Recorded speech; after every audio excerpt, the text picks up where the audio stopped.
तो मैं सबसे पहले शुरुआत करना चाहूँगा इस वक्त की बड़ी खबर के साथ। तो यहाँ पे आप देख सकते हैं कि जो एनएससी है वो 45 स्टॉक्स जो है ऐड करने वाला है फ्यूचर और ऑप्शन के लिए। तो इससे जो वो इन्वेस्टर्स जो कि शेयर्स में ट्रेड करते हैं, फ्यूचर ऑप्शन में ट्रेड करते हैं, उनके लिए काफ़ी फ़ायदेमंद हो सकता है।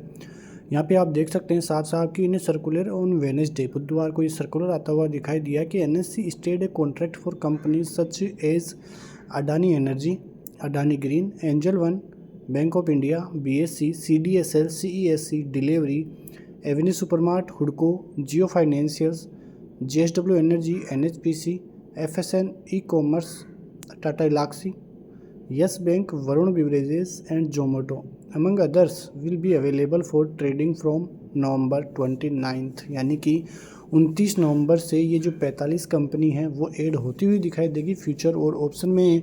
तो यहाँ पे आप आसानी से ट्रेड कर सकते हो और उन्हीं शेयरों में काफ़ी ज़बरदस्त उठाफटक भी आपको देखने को मिल सकती है। तो ये बहुत ही बड़ी खबर जो कि बाज़ार के लिए काफ़ी इंपॉर्टेंट है, आपके लिए भी काफ़ी इंपॉर्टेंट है। उसके अलावा आज की बात करें तो आज भारतीय बाज़ारों में जो है 20 EMA बसता हुआ दिखाई दिया है। काफ़ी मशक्क़त करनी पड़ी है निफ्टी को। बैंक निफ्टी की तरफ से बात करें तो वहाँ पर भी लगभग 90 पॉइंट की तेज़ी के साथ 50-180 के लेवल्स पे क्लोजिंग देखने को मिली। सेंसेक्स में 110 पॉइंट की गिरावट देखने को मिली है। तो आज का मूड माहौल जो कि आज निफ्टी की एक्सपायरी का दिन था तो ज़्यादा कुछ देखने को नहीं मिला है। बाजार एक कंसोलिडेशन में ही जाता हुआ दिखाई दिया है, जैसा कि मान भी रहे थे कि आज का दिन बाजार के लिए कंसोलिडेशन का ही रहेगा और वैसा ही बाजार करके भी जाता हुआ दिखाई दिया है। कुल मिला के देखें तो ये अब वो रेंज आ गई है 200 एक्सपोनेंशियल मूविंग एवरेज की, जहाँ पे बाजार थोड़ा ठहरता हुआ दिखाई देगा। बाजार को अभी जाना नीचे ही है क्योंकि बाजार में ऐसे कोई अभी भी संकेत मिलते हुए दिखाई नहीं दे रहे हैं कि बाजार में अपसाइड पोटेंशियल आगे की तरफ भी देखने को मिले। अभी भी जो भारतीय बाजार है वो सेल ऑन राइज ही देखने को मिल रहे हैं कि जब तक भी बाजार ऊपर जाए, यानी कि आप देखो कि अभी बाजार 23,500 के लगभग चल रहा है। बाजार जब 23,600 या 23,700 तक बाजार जाएगा तो ऑपरेटर्स ऊपर से फिर से बैठे हैं, कॉल राइटर्स फिर से बैठे हैं जो कि बाजार को ऊपर जाने ही नहीं देंगे।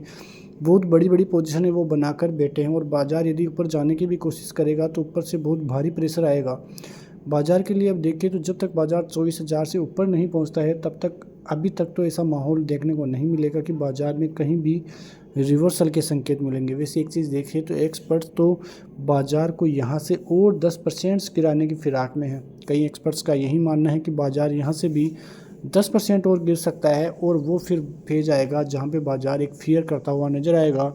मतलब भारतीय बाजार मंदी के दौर में जाने की बातें भी आने लग गई हैं। लेकिन ये भारतीय बाजार है, यहाँ पे कब रिकवरी होगी किसी को भी नहीं पता है। जय बाला जो कि एक जाने माने एक्सपर्ट्स है, उनका ये मानना है कि it is a sell on rise market sell on rise का ही है। Nifty 21,300 by end of the year, इस एंड ऑफ द ईयर की बात करें तो निफ्टी में 21,300 तक के लेवल्स देखने को मिल सकते हैं। वैसे 21,300 ज़्यादा दूर भी नहीं है। वैसे एक तरह से आप देखो तो पिछले 16 से 17 महीनों में जिस प्रकार की रैली भारतीय बाजारों ने दिखाई है, कोई बड़ा करेक्शन देखने को नहीं मिला है। यदि ये करेक्शन आता है तो भारतीय बाजारों के लिए काफ़ी हेल्दी करेक्शन होगा, जहाँ के आपके लिए काफ़ी अहम और अच्छे मौके होंगे कई शेयरों में अच्छे वैल्यूशंस पर ख़रीदारी करने के लिए। एक चीज़ तो साफ़ है कि भारतीय बाज़ारों में इतने दिनों से, यानी कि कोरोना के बाद से कोई भी नया निवेशक आया है तो उनको कोई करेक्शन देखने को ही नहीं मिला है, क्योंकि उनको पता ही नहीं कि करेक्शन किस प्रकार से होता है। उनका यही अनुमान था कि बाज़ार 2 से 4% गिरेगा, उसके बाद फिर से ऑल टाइम हाई लगाएगा, फिर से गिरेगा, फिर से ऊपर जाएगा। ऐसा ही मार्केट उन्होंने देखा है पिछले कुछ महीनों से। लेकिन उनको जब चुनाव हुए थे, आपको पता है, और वो रिजल्ट सेशन था तो ज़बरदस्त तरीके से 7 से 8% निफ्टी में एक ही दिन में गिरावट हुई थी।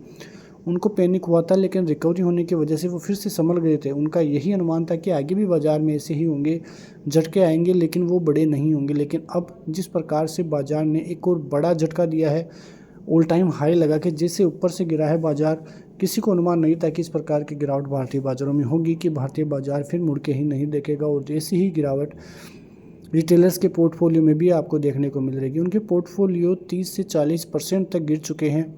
पोर्टफोलियो को उनको देखने का मन भी नहीं करता है, क्योंकि इसी गिरावट के बाद वो उन शेयरों को बेच भी नहीं सकते। अच्छे अच्छे शेयर्स में ज़बरदस्त गिरावट हुई है। टाटा के शेयर्स ले लीजिए, जहाँ पे 20 से 30% तक की गिरावट देखने को मिली है। उसके अलावा हीरो मोटर्सकोप, ऐसे शेयर्स जहाँ पे अच्छे खासे वैल्यूएशंस थे, उनमें ज़बरदस्त गिरावट हुई है। तो वो इन शेयरों को बेच भी नहीं सकते हैं, और यदि उनको बेचना होता है तो फिर वो लॉस में ही बेचते हैं। जब प्रॉफिट में होता है तो वो सोचते नहीं हैं बेचने की। तो ऐसे ही निवेशक जो है लॉस में चलते हैं। तो कुल मिला के देखें तो अभी भारतीय बाज़ारों में कोई भी ज़्यादा चीज़ें देखने को नहीं मिल रही है। कल अमेरिकी बाज़ारों में इन्फ्लेशन के आंकड़े आए। इन्फ्लेशन के आंकड़े वहाँ पे इतने ख़राब नहीं थे, लेकिन फिर भी अमेरिकी बाज़ारों से मिले जुले संकेत ही दिखाई दे रहे थे। फ्यूचर्स भी अभी अमेरिकी बाज़ारों के ठीक ठाक ही माहौल दिखाते हुए नज़र आ रहे हैं। ट्रम्प के आने के बाद अमेरिकी बाज़ारों में काफ़ी ज़बरदस्त तेज़ी का मूड माहौल जारी है। सभी इंडस्ट्रीज ऑल टाइम हाई के लगभग ही ट्रेड करते हुए दिखाई दे रही हैं, लेकिन इससे अदर कंट्रीज़ को कोई भी फ़ायदा नहीं हो रहा है। फ़ायदा एक ही दिन हुआ था जब रिजल्ट सेशन आया था, और वो दिन रिटेलर्स याद रखेंगे क्योंकि वहाँ पे ज़बरदस्त तरीके से फंसते हुए रिटेल निवेशक नज़र आए थे। जब हम बात कर रहे थे 24,500 के लेवल्स की कि बाज़ार में 24,500 का लेवल आएगा तब जाके हम मानेंगे कि कोई रिवर्सल के संकेत है। वो 24,500 आया नहीं, आया तो वहाँ पे टिका नहीं और फिर से गिरावट देखने को मिली। और फिर से यही बातें हैं कि बाज़ार 24,000 के ऊपर जाके ठहरेगा, जहाँ पर कि ज़बरदस्त कॉल राइटिंग का जोन है उसको पार करके ठहरेगा, कंसोलिडेशन होगा, तब जाके ये मानेंगे कि बाज़ार में अपसाइड पोटेंशियल है। वरना बीच बीच में 100, 200, 300 पॉइंट की रिकवरी आती रहेगी और इसी प्रकार बाज़ार नीचे जाने की तैयारी करता रहेगा। और ये जो 21,300 के लेवल्स आते हुए दिखाई दिए हैं, वो लेवल्स भी आ जाए तो भी कोई बड़ी बात नहीं है। और उसके बाद आपके पास बहुत बड़े और अच्छे मौके फिर कई शेयरों में ख़रीदारी करने के भी मिलते हुए दिखाई देंगे। एफआईएच की तरफ से जिस प्रकार की सेलिंग भारतीय बाज़ारों में है वो काफ़ी नेगेटिव सेलिंग है, और नवंबर का महीना भी अब तक ऐसे ही निकलता हुआ नज़र आ रहा है। 25,000 करोड़ से ज़्यादा की सेलिंग अभी तक भारतीय बाज़ारों में नवंबर के महीने में हो चुकी है। वहीं डीआईएच की तरफ से करीब 21 से 22,000 करोड़ की बाइंग भी देखने को मिली है। कल बहुत अच्छा आंकड़ा था एफआईएच डीआईएच का।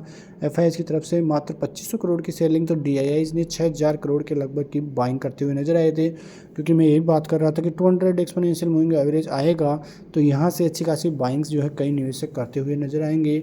म्यूचुअल फंड्स की बाइंग भी अब धीरे धीरे शुरुआत हो सकती है, लेकिन बाज़ार में और ज़्यादा गिरावट होती है तो वो एक बहुत डराने वाली गिरावट होगी, क्योंकि रिटेल निवेशकों के जो पोर्टफोलियो है पहले से ही बहुत ज़बरदस्त रेड में आपको नज़र आते हुए दिखाई दे जाएंगे। तो ऐसी खबरों के साथ मिलते हैं नेक्स्ट वीडियो में, तब तक के लिए नमस्कार। जय हिंद, जय भारत, वंदे मातरम।